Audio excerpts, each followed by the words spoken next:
बोलिए देवी भगवती की जय, विष्णु भगवान की जय, माता लक्ष्मी की जय, सभी देवताओं की जय। तो इससे पहले हमने अध्याय में सुना उर्वशी और पुरूरवा का संवाद। आज के हम अध्याय में सुनेंगे भगवान विष्णु एवं महालक्ष्मी तथा विष्णु एवं ब्रह्मा का संवाद। सुखदेव जी का जनक जी के पास जाना। तो सभी श्रोतागणों से मेरा अनुरोध है कि वो श्रीमद् देवी भागवत के अध्याय का महत्व बड़े ही ध्यान से सुने। तो चलिए शुरू करते हैं। देवी भगवती के चरणों में कोटि कोटि प्रणाम। व्यास जी कहते हैं, भगवान विष्णु वटपत्र पर सोए हुए थे। उनका मन आश्चर्य में उमड़े समुद्र में डूब रहा था। उनकी यह दशा देख भगवती मुस्कुराकर कहने लगी, विष्णु तुम क्यों विस्मय विमुग्ध हो रहे हो? भगवती महाशक्ति के प्रभाव से तुम मुझे पहचान नहीं पाते। पहले भी तो सृष्टि और प्रलय का चक्कर चलता रहा है। उस समय तुम अनेकों बार अवतरित हो चुके हो। वह पराशक्ति निर्गुण है, तुम सगुण परब्रह्मा हो। वैसे ही मैं भी सगुणा शक्ति हूँ। मेरे विषय में इस प्रकार समझना चाहिए कि जो सात्विकी शक्ति है वही मैं हूँ। अभी तुम्हारे नाभि कमल से प्रजापति ब्रह्मा की सृष्टि होगी। रजोगुण से संपन्न होकर वे संपूर्ण जगत की रचना करेंगे। महाभाग, तुम इस विश्व की रक्षा का काम संभालना। क्रोध के आवेश में आने पर तुम्हारी भौहों के बीच से रुद्र का अवतार होगा। उन्हें तामसी शक्ति प्राप्त होगी। महामते, फिर तो वे रुद्र ही कल्प के अंत में इस सृष्टि का संहार करेंगे।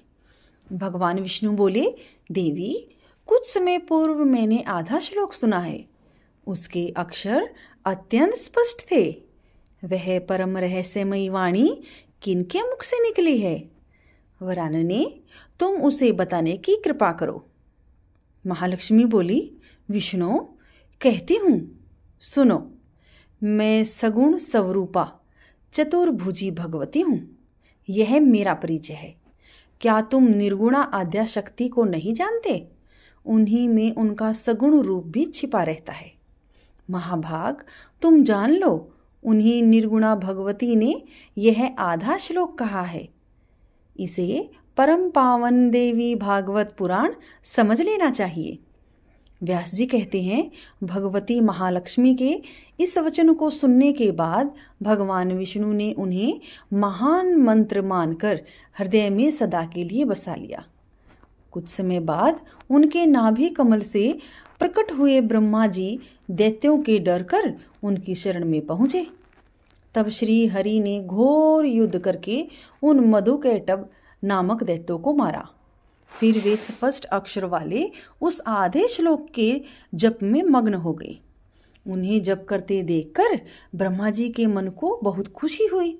उन्होंने भगवान विष्णु से पूछा, जगदीश्वर आप सभी देवताओं के आराध्य हैं। कमल लोचन, फिर आप किसका जप कर रहे हैं?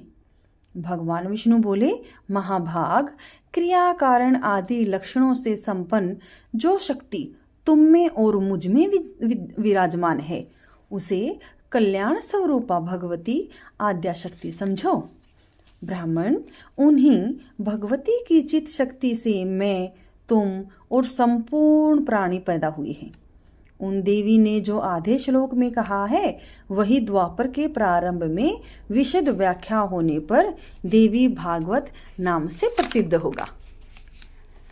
व्यास जी कहते हैं, ब्रह्मा जी भगवान विष्णु के नाभि कमल पर विराजमान थे। वही उन्होंने इस आधे श्लोक को याद कर लिया। उसके बाद अपने अमित बुद्धिशाली पुत्र नारद जी को इसकी शिक्षा दी। नारद जी ने उसे मुझे पढ़ाया।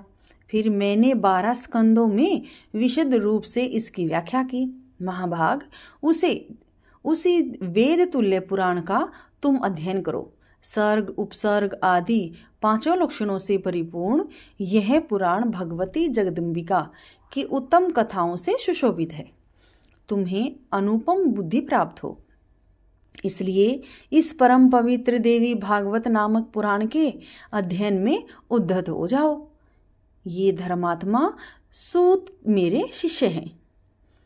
इस मंगल में पावन पुराण का तुम्हारे साथ ही ये भी अध्ययन करेंगे। सूत जी कहते हैं, गुरुदेव, व्यास जी के ऐसा कहने पर मैंने और सुखदेव जी ने देवी भागवत का अध्ययन किया, परंतु उनके हृदय को शांति नहीं मिली। यह कहकर व्यास जी ने उन्हें राजा जनक के पास जाने की आज्ञा दी। व्यास जी बोले, पुत्र सुखदेव, तुम्हारा कल्याण हो। बेटा, तुम बड़े बुद्धिमान हो। मेरे सामने सच्ची प्रतिज्ञा करके आनंद पूर्वक राजा जनक के पास मिथिला जा सकते हो। वहां जाकर फिर मेरे उत्तम आश्रम पर जरूर लौट आना। सूत जी कहते हैं, व्यास जी के इस प्रकार कहने पर सुखदेव जी सुमेरु पर्वत और हिमालय को पार करके मिथिला पहुंचे। धन धान्य से भरपूर उस उत्तम नगरी में जाने पर उन्होंने देखा सभी प्रजा सुखी है और हर ओर सदाचार का पालन हो रहा है। फाटक पर द्वारपाल था। उसने रोका और कहा, आप कौन हैं? किस कार्य से आपका आना हुआ है? द्वारपाल के पूछने पर सुखदेव जी ने कुछ भी उत्तर नहीं दिया, बल्कि नगर के प्रवेश मार्ग से निकलकर वे ठूंठे वृक्ष की भांति अविचल खड़े हो गए। अब सुनते हैं राजा जनक का सुखदेव जी को उपदेश, सुखदेव जी का विवाह और गृह त्याग। सूत जी कहते हैं, उसके पश्चात सुखदेव जी के आने का समाचार पाकर राजा जनक अपने मंत्रियों सहित गुरुपुत्र को आगे करके उसके पास गए। उन्हें उत्तम आसन पर बैठाया, अच्छी प्रकार से आव भगत की। तब राजा जनक ने उनसे पूछा, मुनिवर, आप किस काम से यहाँ पर आए हैं? बताने की कृपा कीजिए। सुखदेव जी बोले, महाराज, पिता व्यास जी ने मुझसे कहा कि तुम विवाह कर लो, क्योंकि सभी आश्रमों में उत्तम गृहस्थ आश्रम ही है, परंतु उनकी आज्ञा को बंधन कारक मानकर मैंने उसे स्वीकार नहीं किया। मेरी मनोवृत्ति को समझकर मुनिवर व्यास जी बोले, तू मिथिला चला जा, शोक मत कर। वहां राजा जनक रहते हैं।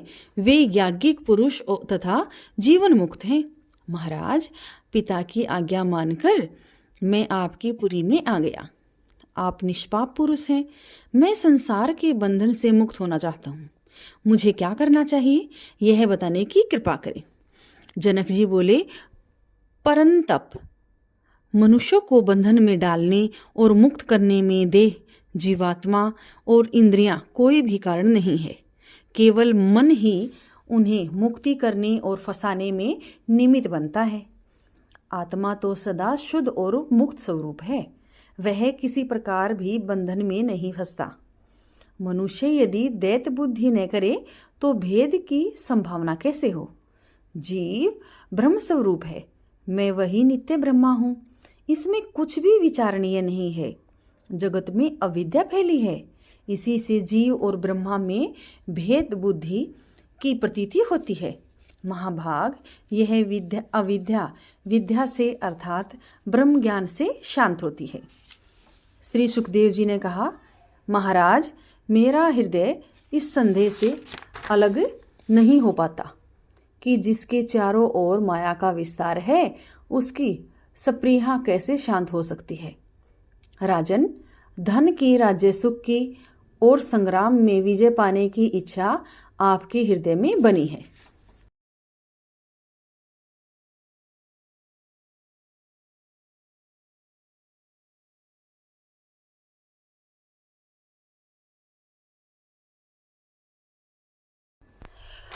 तब आप जीव मुक्त कैसे हुए? आप चोर में चोर बुद्धि तथा तपस्वी में साधु बुद्धि रखते हैं। अपने और पराये का ज्ञान आपको है ही, फिर आप में विदेहता कैसी? महाराज, विमुक्त तो वह हो सकता है जिसकी मिट्टी के ढेले, पत्थर और सुवर्ण में समान दृष्टि है, जो सब में एक बुद्धि रखता है तथा संपूर्ण प्राणियों के हित साधन में लगा रहता है। इसलिए अब मेरा मन क्षण भर के लिए भी घर एवं स्त्री आदि में रमना नहीं चाहता। जनक जी ने कहा, द्विजवर, मेरे गुरु व्यास जी एक आदरणीय पुरुष हैं। माना तुम उनके पास न रहकर जंगल में जाना चाहते हो, पर वहाँ भी तो हिरणों से आपका संबंध होगा ही। यह बिल्कुल निश्चित है। जब पंच महाभूतों से कोई भी स्थान खाली नहीं है, तब तुम वहाँ निस्संग कैसे रह सकोगे? मुने, भोजन की चिंता तो कभी साथ छोड़ नहीं सकती। फिर तुम निश्चिंत कैसे हुए? जिस प्रकार जंगल में रहते हुए भी तुम्हें अपने दंड और हिरण की चमड़ी की चिंता लगी रहती है, वैसे ही मुझे अपने राज्य की चिंता है। मैं सब तरह के संकल्प विकल्प को त्याग चुका हूँ। जगत मुझे बांध नहीं सकता। मैंने यह निश्चिंत धारणा बना ली है, इसलिए मैं हर समय सुखी रहता हूँ तथा मैं जग जंजाल में फंस गया हूँ। यह शंका तुम्हें निरंतर दुख आवरण में डुबाया करती है। यह देह मेरी है, यही बंधन है, और यह देह मेरी नहीं है, यह मुक्तता है। ममता न हो तो कहीं कोई बंधन नहीं। बंधन शरीर और घर में नहीं है, यह तो अहंता ममता में है। सूत जी कहते हैं, जनक जी का ऊपर दिया कथन सुनकर सुखदेव जी की शंकाएं नष्ट हो गई। उसके बाद सुखदेव जी अपने पिता के पास ही उनके सुंदर आश्रम पर रहने लगे। पितरों की एक सौभाग्यवती कन्या थी। उस सुंदरी कन्या का नाम था पीवरी। सुखदेव जी ने उसे अपनी पत्नी बनाया। उस कन्या से उन्हें 4 पुत्र हुए, कृष्ण, गौरप्रभ, भूरी और देवश्रुत। कीर्ति नाम की एक कन्या हुई। सुखदेव जी ने भिराज कुमार महामना अणु के साथ उस कन्या का विवाह कर दिया। फिर सुखदेव जी अपने पिता व्यास जी का साथ छोड़कर कैलाश के सुरम्य शिखर पर गए। वहां उन्होंने अविचल समाधि लगा ली। उधर व्यास जी को असीम विषाद हुआ। उनके मुख से बार बार हे पुत्र यह शब्द निकल रहा था। वे गिरी के उस शिखर पर चले गए जहां सुखदेव जी ने योगाभ्यास किया था। उनकी स्थिति देखकर भगवान शंकर वहां पधारे तथा उन्होंने उनको समझाना शुरू किया। व्यास, शोक मत करो। तुम्हारा पुत्र सुखदेव योग शास्त्र का प्रकांड विद्वान है। उसे वह उत्तम गति प्राप्त हुई है जिसे एकता आत्मा कभी पा नहीं सकती। व्यास जी ने कहा, देवेश, मैं क्या करूं? विवश हो गया हूँ। पुत्र को देखने से अतृप्त मेरे नेत्र अब भी उसे देखने के लिए झटपटा रहे हैं। महादेव जी बोले, तुम्हारे पुत्र की मन को अत्यंत मुग्ध करने वाली छाया तुम्हें निकट ही दिखाई पड़ेगी। महान तप करने वाले मुनिवर, उस छाया को देखकर अपना चित्त शांत करो। सूत जी कहते हैं, फिर तो सुखदेव जी का परम प्रकाश में छाया व्यास जी को